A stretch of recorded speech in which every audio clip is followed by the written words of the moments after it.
Ayan nga mga sir, putol yung payong namin. Naputulan kami ng payong. Ayan, nasira. Naputol yung isa ng payong namin. Kaya ito, paghahawak si CJ ng payong. Konti na ng tinda namin. Vlog tayo pre. Yan, ano na lang, tatlong pakwan na lang. Tapos ito, medyo, ano siya, maputla. Medyo maputla kaya, ayan. Gulay, konti na lang. Yung isda, medyo marami pa. Ayan, tara, let's go.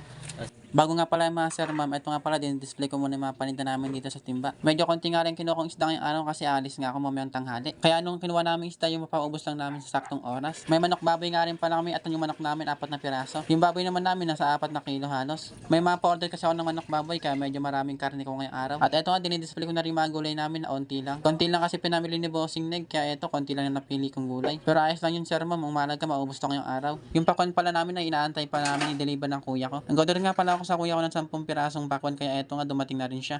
Medyo malayo pa kasing kinukuha na ng kuya ko ng pakwan kaya eto tinanghali siya. Pero maganda naman at malalaki naman tong pakwan na to kaya solid na solid to. At sulit na sulit ngayon 180 pesos nyo dito dahil mapula na at matamis pa siya. Andito na pala kami sa ruta namin mga sir ma'am. Tapos ang bumili sa amin dito ay isda, manok, baboy, gulay. Yung suki nga namin dito ay umabot nga rin ang kuha nila ay 1,000. At nilinisan ko na rin tong pusit ni suki tapos hiniwa ko nga at tinanggal ko na rin yung ngipin niya. Tapos pinatanggal na rin pala ni suki yung mga tinta niya. Medyo hassle nga lang yung paglinis dito kasi mahirap tanggalin yung tinta niya. At dito nga pala kumuha sa amin yung suki namin dito na isang malaking pakwan. At eto nga grabe sobrang pula pala na nabuksan kong pakwan. 200 nga pala yung isa nito kasi sobrang laki. Ang kaso nga lang suki nga namin kaya binigay ko na ng 180 pesos. Mga dalawa. Tinda. Kaya tayo. Kaya po. Thank you po. At dito na mga sir man, kumuha sa amin suki namin dito na kumuha sa amin ng tuwing Webes. Grabe nga, umabot din ang kuha sa amin ni suki na 2,000. Kompleto na kasi yung kinuha sa amin ni suki, may manok, baboy, gulay at isda. Hindi nga lang yung mga sir man, kumuha nga rin para sa suki na isang pakwan.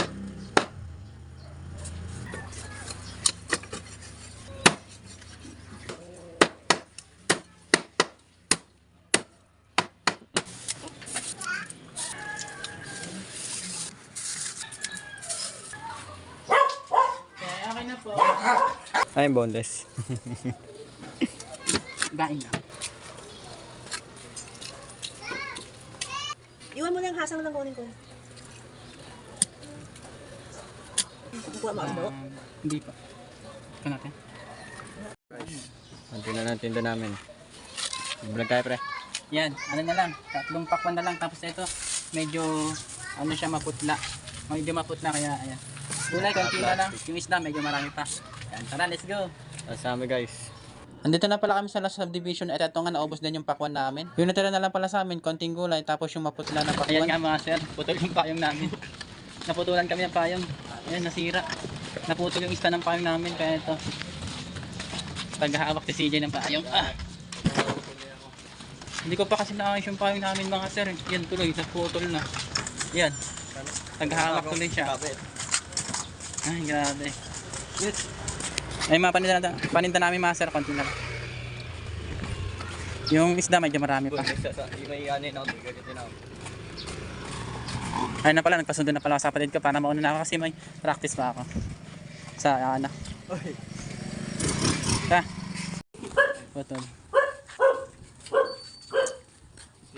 Pamalakas. Oh!